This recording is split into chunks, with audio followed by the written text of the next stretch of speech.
presented a second paper on verifiable computation for homomorphic encryption for today. Yeah, so this is a joint work with my co-authors, Ignacio, Ana, Dario, Antonio, and Eduardo. So let's start.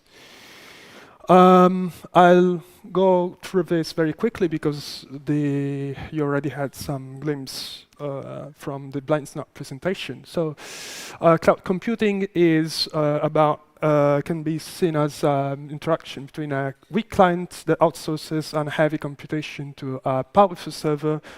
The powerful server computes, sends the result back to the client, and that's it. But I mean, there is a problem with privacy because then the client needs to expose his own data, and we don't want this. So solution is FHE. You encrypt everything with an FHE scheme, and this grants you privacy. But I mean, you're assuming that everything is done correctly. FHE doesn't protect you from a malicious server. So what we really want is to add a layer of integrity. So that brings us to verifiable computation over encrypted data. A verifiable computation scheme is something that provides you privacy, integrity, and succinctness. Just sanity check. If you need to provide a proof that the whole process was carried out correctly, and the proof should be short so that even the weak verifier should be able to verify in an easier way than recomputing the function, the computation on the plain text. Otherwise, it doesn't really make sense. So, question is, can we have both of them, verifiable computation and HE? Actually, the real question is, can we have them practically? And this is really one of those problems that theoretically can be, there is a solution there, but translating it into the real world, it's really a real hard problem.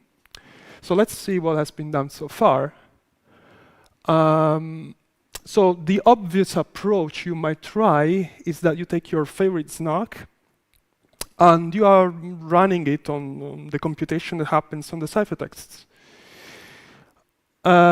So if, I mean, your snark is publicly verifiable, so is the verifiable computation, and so also if it's, you can do this with any FHE really. Also you get succinctness from the snark, so theoretically it works. Practically there is a problem because probably your favorite snark is going to be defined over fields. And now, FHE lives in a different world where you have rings, polynomial rings, where you have composite moduli, you have very non-algebraic operations like noise maintenance operations and bootstrapping. And even worse, that sometimes you also need to change ring during the computation. So what happens is that you would end up emulating, for example, arithmetic over the ring with field operations, and you would need to prove all these non-algebraic things. That said, this results in a huge blow-up for the prover. I think there was a survey a few years ago, this one. They estimated that just for scaling, you would need a circuit of 3 billion gates with a field. So what you would try to do then is to define a snark over the rings, which is what Rinocchio is for. It's basically a Pinocchio graph 16 over rings. And then you have native arithmetic over rings, but still it's like you need to, like, again, emulate all these horrible things. Well, okay, if you really want to do anything natively, then there is the blind snark approach that you saw before, which is kind of a different direction, because now you're not proving things on ciphertext. Instead, it's like it's the prover who homomorphically computes an encrypted version of the proof, sends the proof back to the client, and it's the client that checks the proof on the plain text. So all of these things are kind of for free. It's agnostic to noise management operations. But it has inherent problems. I mean, the fact that you need to decrypt exposes it to, well, first you cannot get full-fledged public verification because you need the secret key at some point. You can have some, as you saw before, like some mitigation for this, but you cannot get fully public verification. Also, you are exposing it to verification oracle attacks because the prover is always able to learn something by enforcing decryption errors. So it's not even semantically secure. And the last, well, importantly, it doesn't capture all homomorphic encryption schemes, because since you are relying on a proof defined over the plain text, it means that the plain text space of the homomorphic encryption scheme needs to have some algebraic structure, which is not the case, for example, for CKKS. And you might wonder why CKKS is such a big deal. Well, it's just because you can do, it allows you to do fixed point arithmetic and you can do this with lots of cool things like training neural networks, very large neural networks, for example. So what we try to do is we go back to the previous approach of VFHE, as it's called. And, well, we try to design something that wasn't possible before. We try to adapt, we try to attack the CKKS encryption scheme and may have all of these operations kind of efficiently. Well, bootstrapping is something that we don't really cover, but our techniques should apply, hopefully. So our contributions, we design a modular solution for verifying computations for CKKS, and the approach we follow is given by this workflow. We start with an arithmetic circuit for homomorphic encryption. Actually, we design something called proof-friendly CKKS, which is a version of CKKS that is more suitable for proof systems. Then we arithmetize the circuit relations to get relations over RQ. And actually, it turns out that there are only two relations that describe CKKS computation. And then we design polynomial IOPs that prove these relations. And then finally, we compile the polynomial IOPs with a polynomial commitment. And this is also where we introduce some improvement to breakdown. And with that, we get a verifiable computation for CKKS. All these things, proof-friendly CKKS, arithmetization, and custom GKR, proof system, range proofs for RQ, and improvement of breakdown, are our contribution. So let's start with proof-friendly CKKS. Let's first set up the ring. CKKS is defined over RQ, which is the polynomials with coefficients in ZQ modulo the 2n cyclotomic polynomial. Q is around 300 bits, and n is usually 2 to the 14 to the 15. So first thing we care about is that the prover should be efficient, like should do computation, homomorphic computations efficiently. So we want RNS. So Q is products of small primes, and our Q by CRT is isomorphic to the products of these rings. Second thing we care about is soundness. We are going to run a proof system over ciphertext. So intuitively, the proof system will have soundness that is proportional to the smallest exceptional set. An exceptional set is a subset of RQ that where the difference of any two elements is invertible in RQ. So we need to make sure we have a large enough exceptional set in RQ. And for that, we further apply the CRT, this time to the cyclotomic polynomial, and we get a further splitting. And again, by CRT, we get that RQ is isomorphic to the product of these small rings. And it turns out that these are, in turn, isomorphic to extension fields of some degree D.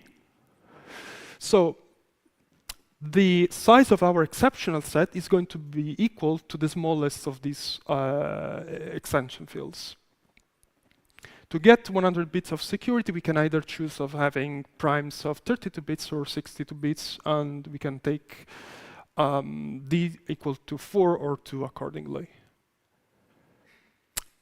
But it turns out that the optimal efficiency is when we get, it's for 49 bits for primes and equal to 4. So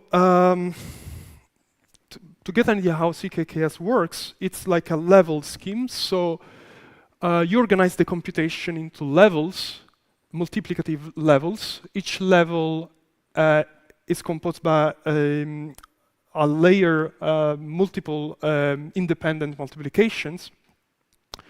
And you define a chain of moduli starting from Q, and then you define recursively the others by scaling down by the primes that define the RNS. So for example, in this example, you have two layers, two levels.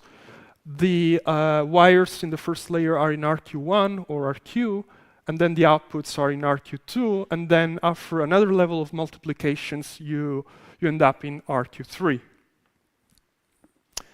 So let's see how multiplication works specifically. A ciphertext is a pair of RQ elements. Each RQ element in RNS form is given by several slots. And here is how the message and noise are encoded in RQ. The blurred part means that, well, in CKKS you don't really have a distinction between message and noise. But let's see how it works. Suppose at level 1 you want to multiply to ciphertext A and B that are the encryptions of M1 and M2. So first thing you do is a polynomial multiplication that gives you a ciphertext with 3 slots that encrypts the product, and well, the noise grows. So next thing you want to do is first to reduce the number of slots to 2 and also reduce the noise. So first goal is accomplished by a key switching, which basically doesn't alter the noise. And then finally, you do a rescaling by P1. P1 divides everything by P1, and then you remove the last slot in RNS representation. So you see that now you are in RQ2. Second level is just the same. It's that rescaling is now by P2, and you remove another slot. So you see that the ring changes. And this is a nightmare for a proof system, because imagine like you need at some point to commit to values that are in different structures, and then you need to relate them. So the most important thing we do is that we modify the rescaling. In our CKKS, everything is almost the same, except the rescaling. When it comes to rescale by P1, well, we embed the result back to RQ, And, well, you can think of like we are adding a 0 to the slot that we are nullifying, that we are removing. So it's like we are having, at the end, an element in RQ2 inside the big RQ, just with some padded zeros. So next level is exactly the same, and we add another 0. So in our CKKS, the ring doesn't change.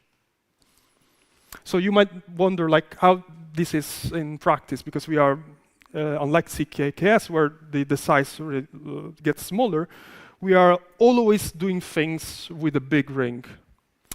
Well, it's not a problem, because at the end, it's true that you are managing, handling big things, but you have operation with zeros, so they don't really affect performance.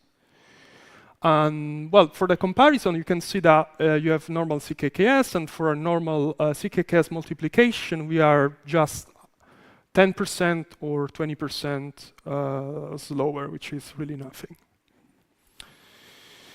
So in summary, what is our proof-friendly CKKS? It's a CKKS where we choose the parameters in such a way we have high soundness, and we do not sacrifice efficiency. And importantly, everything works with the same ring. We don't have to switch.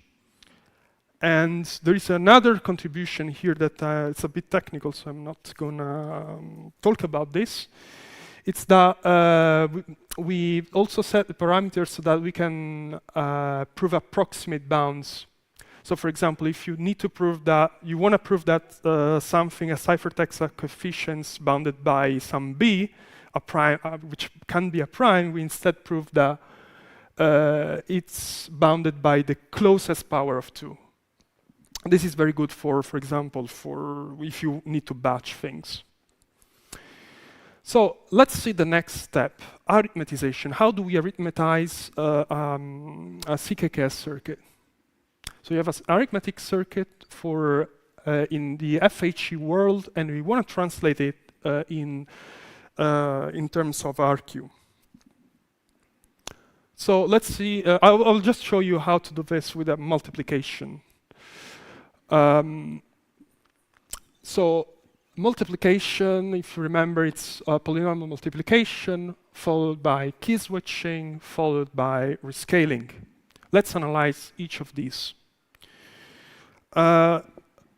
Multiplication, we are lucky. It's a very algebraic operation. You can express things over with an arithmetic circuit over RQ. So I will use the green color for something that we know how to deal with this.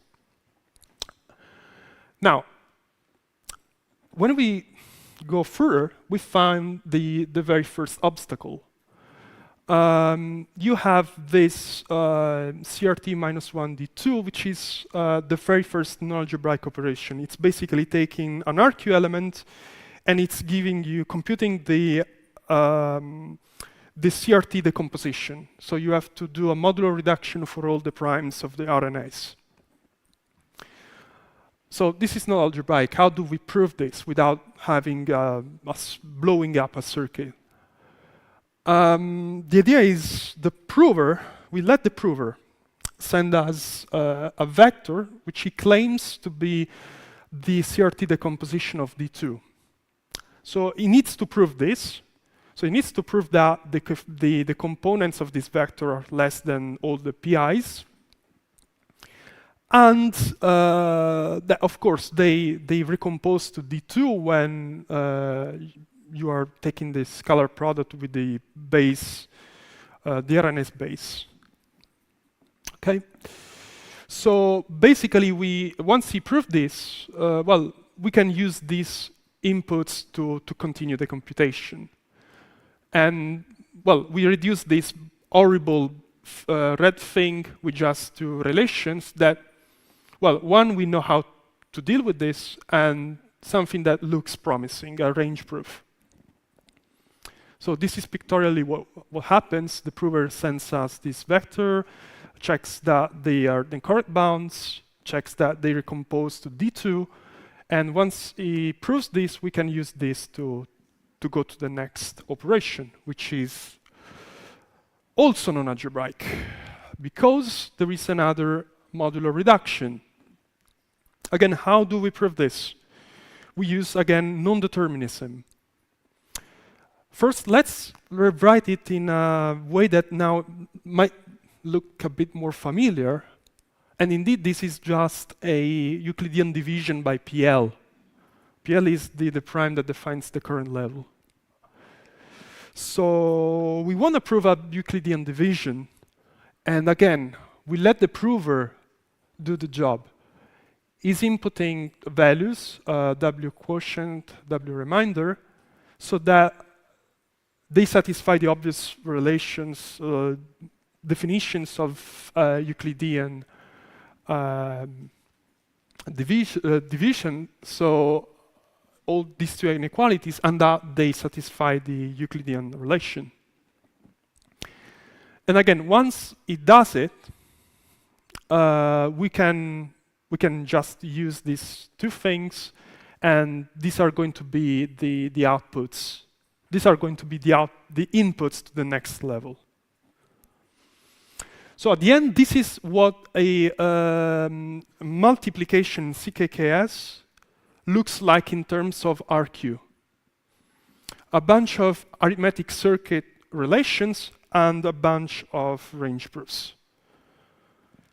And we can merge all of this together into a unique, in a single arithmetic circuit. And we do this level by level. We connect the outputs to the inputs of the next layer. And so we are sort of flattening a circuit. We merge all of this into a unique arithmetic circuit, and now you can see that at the end we got just two relations, arithmetic circuit and range X.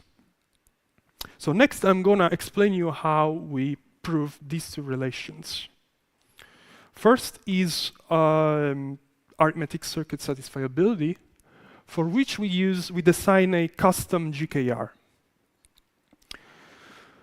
So like GKR, we are encoding this circuit with another circuit made of layers of equations, where the first layer has the outputs and the last layer has the inputs, and we prove the consistency of those equations relying on the next layer, starting from the first down to the inputs.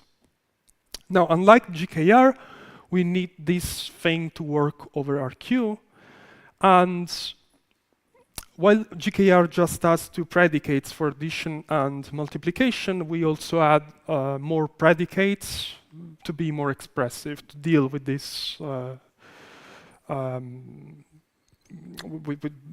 with what I showed you before. And the cool thing is that with those custom gates, we are able to do everything with just 4 layers. So we got something of constant depth, which is really cool, because if you think about it, GKR, it might be really efficient when you have something very wide and that has short depths. Next, range X. So now we've got a vector of RQ elements, and we need to prove that the coefficients of V have satisfy some bounds. For example, this might be one of those moduli from CKKS. Now, this can be thought of as a lookup argument of V into this table, the n tuples with elements in 0B. But problem is, this table is huge. It's really huge. We cannot even materialize it. So what we can try to do, is to use some decomposition techniques, for example, lasso, So the idea is we decompose B, and we reduce the first big lookup to smaller lookups. But still, this doesn't work because the killing factor, what really kills efficiency is this n, the dimension of the ring. So what we really want is a decomposition for rings. That's our contribution. We extend lasso to work for rings, for polynomial rings. And if we do that, we are able to reduce the very first big lookup into smaller lookups of integers. Now, these are just normal lookups that we can attack with just normal memory checking techniques. So, final building block is the polynomial commitment. We need to commit to elements in our queue, multilinear polynomials in our queue, where our queue splits as these small fields. And the very first thing we do is we reduce the problem of multivariate polynomial commitment over our queue to these small fields.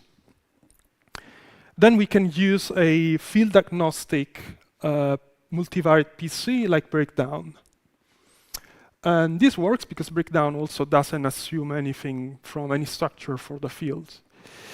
But it's legit to ask if we can actually use what we have. We have some structure. We have at least n2 roots of unity, and can we use them to gain some efficiency? And the answer is yes, but we need to modify a bit the underlying encoding scheme. So suppose you want to encode a vector of m field elements. M is usually more or less the square of the size of the proof. So usually it's way bigger than n halves. So we divide it into chunks of length tau. But tau now should be less than n halves, so that now we can use Reed-Solomon encodings for all the chunks. And the final encoding is just the composition of these encodings. Doing so, we get a 10 times percent improvement on normal breakdown for field agnostic for general rings fields. Sorry. And just to conclude, we got the very first study to verify CKKS computations. Our techniques really should be very easy to extend to FV or BGV. One of our main contributions is the description of the problem in a very modular ways, and we design building blocks to solve these subproblems. In particular, the design of a proof-friendly version of CKKS, a custom version of GKR to deal with the arithmetization of CKKS, and range proofs for polynomial rings, and finally an improved version of breakdown for fields of medium size. And we also implemented all the building blocks, and turns out they are very efficient. Thank you, and I'm taking questions if you have. Thank you very much for the talk. Are there any questions? Thank you for the great talk. Do you have any performance numbers, like some results? Not here. some ballpark numbers? This should appear soonish on GitHub. Ah, okay. So you have in the paper, of course, you can find all your everything you want to know about them. Great talk. What was the very specific CKKS thing in your construction that you said that at the end you might be able to generalize this to BGV and BFV? So what's the real CKKS bit in your thing? We use the RNS version of CKKS. Yeah, but you just seem to do mod switching and stuff like that. What have I missed? I'm sorry? We'll do it offline. I seem to have missed something, but anyway, yeah, well, we'll talk offline. Last question. Okay, let's thank the speaker once more.